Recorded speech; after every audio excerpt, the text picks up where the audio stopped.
2020-2021 dengan situasi kondisi pandemi COVID-19.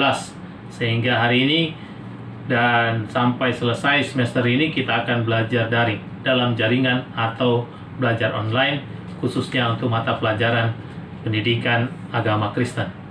Nah, bagi Anda yang sudah punya buku paket, kita akan mulai materi kita dari bab 1 halamannya yang pertama. Jadi buka bab 1 halaman pertama, di situ ada tema demokrasi menurut Alkitab. Jadi sekali lagi temanya demokrasi menurut Alkitab. Nah, di situ ada beberapa bacaan Alkitab yang mendasari bagaimana kita bisa masuk ke materi-materi menyangkut soal demokrasi menurut Alkitab. Di situ ada Kejadian pasal 11, kemudian Ester pasal 1 sampai pasal 4, kemudian Ayub pasal 2, kemudian kitab Wahyu pasal 1. Jadi ayat-ayat ini kita akan temukan dalam setiap uraian materi di bab 1. Baik itu Kejadian pasal 11, kitab Ester pasal 1 pasal 1 sampai pasal 4, kemudian Ayub dan kitab Wahyu.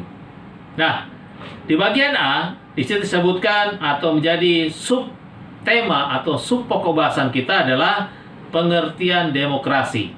Bapak percaya kalian sudah tahu apa yang dimaksud dengan demokrasi. Apa itu pengertian demokrasi? Demokrasi berasal dari bahasa Yunani yang terdiri dari dua kata, demos yang berarti rakyat, kemudian disebutkan kratos berarti kekuasaan atau pemerintahan. Sehingga demokratia artinya kekuasaan atau pemerintahan rakyat. Jadi kekuasaan tertinggi itu berasal dari rakyat, dilaksanakan oleh rakyat untuk kepentingan rakyat melalui perwakilannya. Nah, prinsip demokrasi ini atau pemerintahan bersifat demokrasi pertama kali dipraktekkan di Athena kuno Yunani.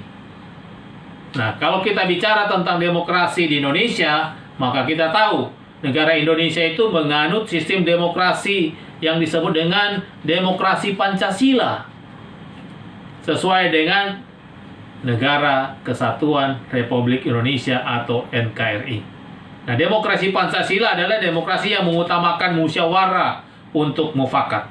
Jadi tanpa oposisi, yang dilaksanakan berdasarkan Undang-Undang Dasar tahun 1945. Tapi Bapak percaya kalian sudah paham betul karena belajar PKN, ya. Jadi sudah paham apa itu demokrasi, kemudian apa demokrasi yang dianut oleh negara yang kita kasih, yang kita cintai, Negara Kesatuan Republik Indonesia. Pasti kalian sudah paham betul. Sehingga kita akan lebih coba berbicara tentang demokrasi dalam Perjanjian Lama. Sesuai dengan tema pokok kita, demokrasi menurut Alkitab. Jadi secara umum tadi pengertian demokrasi.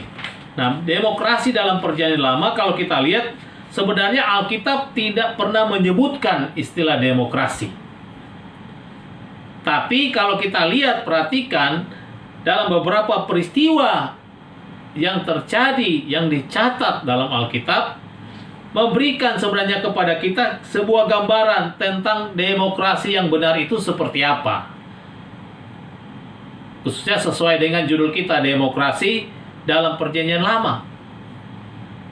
Misalnya, Allah memilih Abraham untuk memulai rencana khusus Allah melalui satu komunitas, yaitu satu bangsa. Ya. Kemudian, kejatuhan manusia ke dalam dosa, Kejadian pasal 3, ya, tidak membatalkan kehendak Allah. Ya, kemudian kejahatan manusia yang merajalela, Kejadian pasal 6, tidak mengurangi kasih Allah. Jadi semua manusia mempunyai hak yang sama untuk hidup dalam berkat dan pemeliharaan Allah. Kalau kita perhatikan dari kisah-kisah tadi, pemilihan Abraham, Ishak, Yakub, dan menjadi bangsa yang besar dengan 12 suku, Allah campur tangan secara langsung dalam seluruh aspek kehidupan umatnya.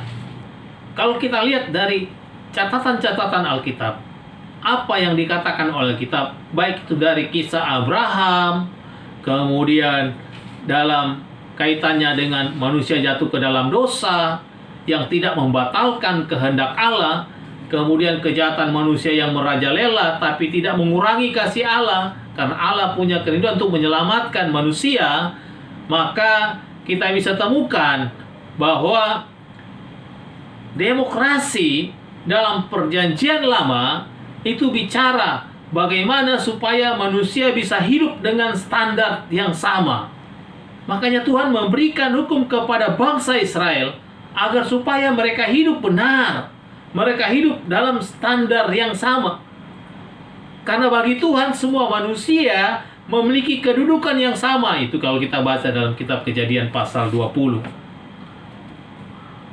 Memiliki kedudukan yang sama, manusia itu sebagai orang yang layak menerima berkat ilahi. Itu sesuatu yang penting tentang demokrasi, bahwa manusia memiliki standar yang sama di hadapan Allah.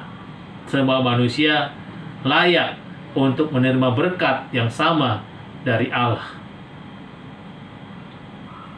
Nah, kedudukan yang sama dibuktikan dengan kasih Allah, keadilan, dan kebebasan untuk memilih yang diberikan Allah kepada umatnya. Bukankah itu yang disebut dengan demokrasi kalau kita lihat dari pengertian demokrasi? Contohnya misalnya, jadi ketika gembala-gembala domba milik Abraham dan Lot bertengkar karena masalah rumput dan air bagi ternak mereka. Kemudian di catatan Alkitab disebutkan di situ, Abraham kemudian memanggil Lot, mereka menuju ke sebuah tempat yang tinggi. Kemudian di Kejadian pasal 13 ayat 8 sampai ayat yang ke-9, Abraham memberikan kesempatan kepada Lot. Abraham memberi Lot kebebasan untuk mengemukakan pendapat dan pilihannya agar kehidupan keluarga besar ini tetap rukun, tetap damai. Kalau kamu ke selatan, saya ke utara, kata Abraham. Kalau kamu ke utara, saya ke selatan. Silakan pilih yang mana. Jadi memberikan kesempatan dengan rendah hati kepada Lot untuk memilih tempat tinggalnya. Itu demokrasi. Kita bicara tentang demokrasi. Kemudian kita bisa juga temukan prinsip-prinsip demokrasi ini dalam perjanjian lama itu ketika bangsa Israel menjadi tawanan di Babel. Ya, mereka diperhadapkan dengan masalah pemusnahan oleh Haman. Kemudian di situ Tuhan mengutus Esther menjadi ratu tanpa harus membuka identitas Yahudinya terlebih dahulu. Nah, atas desakan rakyat Yahudi, kemudian Esther menghadap raja, memohon perlindungan bagi dirinya dan seluruh bangsanya. Itu di ayat yang awal yang menjadi bahan bacaan kita, Esther pasal 1 sampai pasal 4. Kita tahu apa yang terjadi. Bangsa Israel bisa diselamatkan, tiang gantungan yang untuk Mordekai, untuk Haman yang membenci bangsa Israel.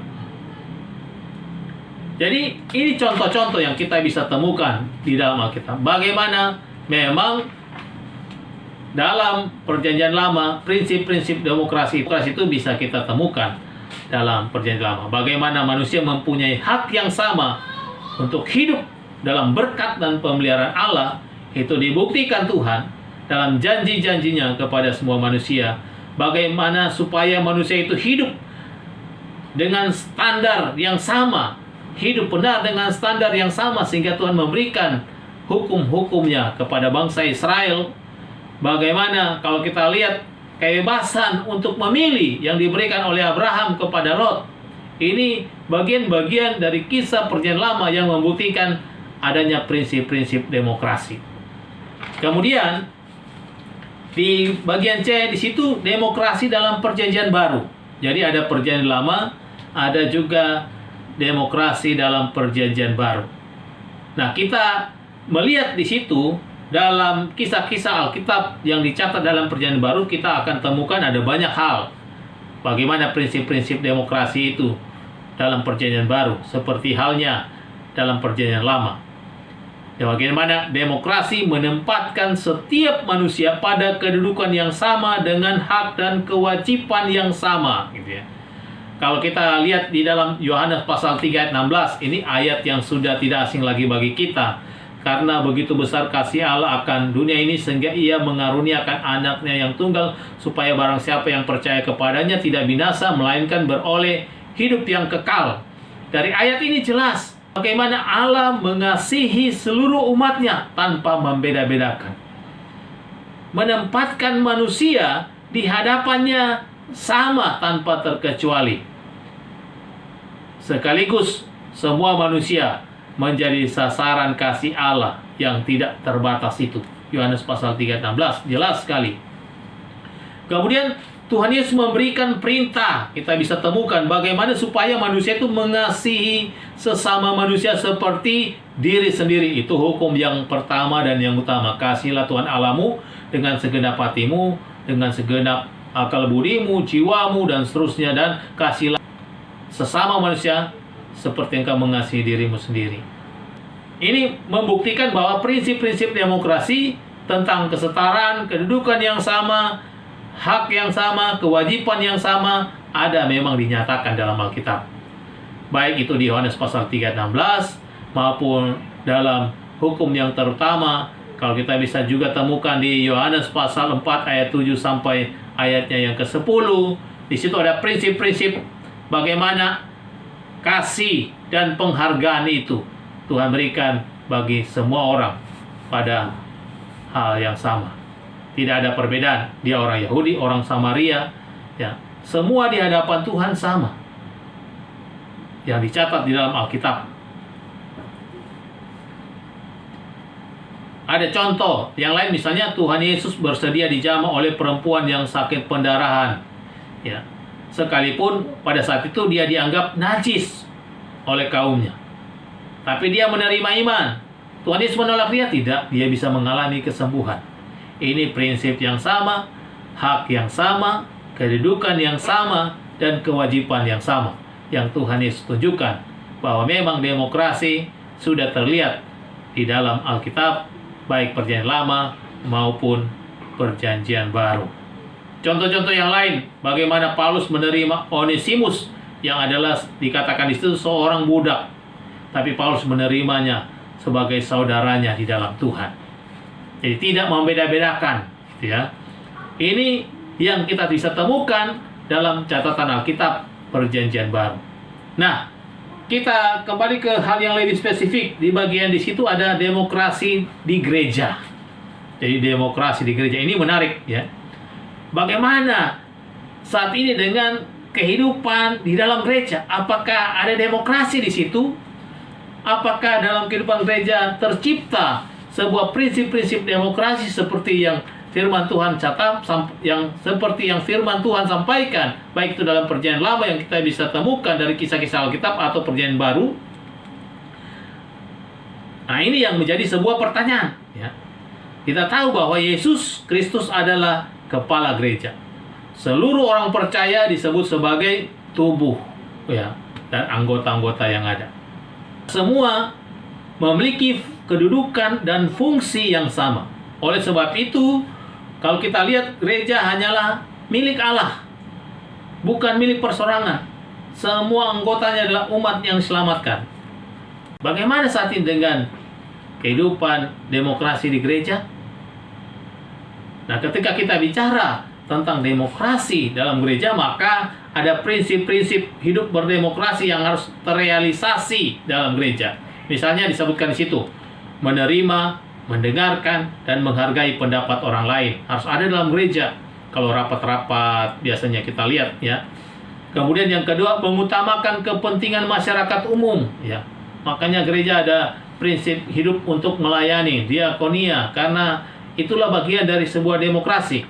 Kemudian mengakomodasi atau berupaya memenuhi kebutuhan masyarakat. Itu bagian dari demokrasi yang harus terlihat dalam gereja. Kemudian yang keempat, menjunjung tinggi kesederajatan dan martabat manusia.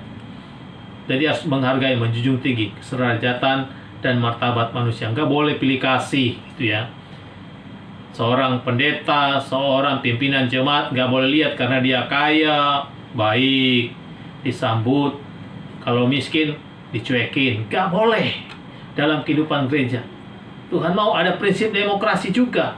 ketika kita bicara prinsip demokrasi dalam gereja, maka di situ harus ada menjunjung tinggi kesederajatan dan martabat manusia.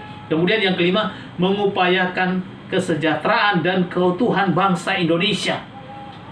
Lebih luas lagi, harus berdampak pada kehidupan yang lebih besar di mana gereja berada, yaitu kesejahteraan dan keutuhan bangsa Indonesia.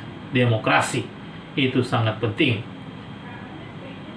Jadi inilah uraian materi dari bab 1 yang Bapak sampaikan secara garis besar, tapi dari uraian ini jelas sekali apa yang Tuhan mau ketika kita bicara demokrasi menurut Alkitab.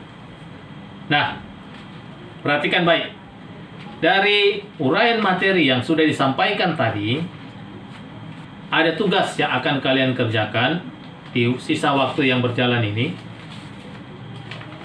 Tugasnya adalah di poin D tadi. Coba perhatikan di poin D, di situ ada 5 poin. Hidup berdemokrasi terrealisasi dengan cara 1, 2, 3, 4, 5. Nah, Bapak ingin kalian uraikan dari setiap poin ini, masing-masing setiap poin kalian uraikan 50 kata. Jadi masing-masing setiap poin 50 kata tentang apa?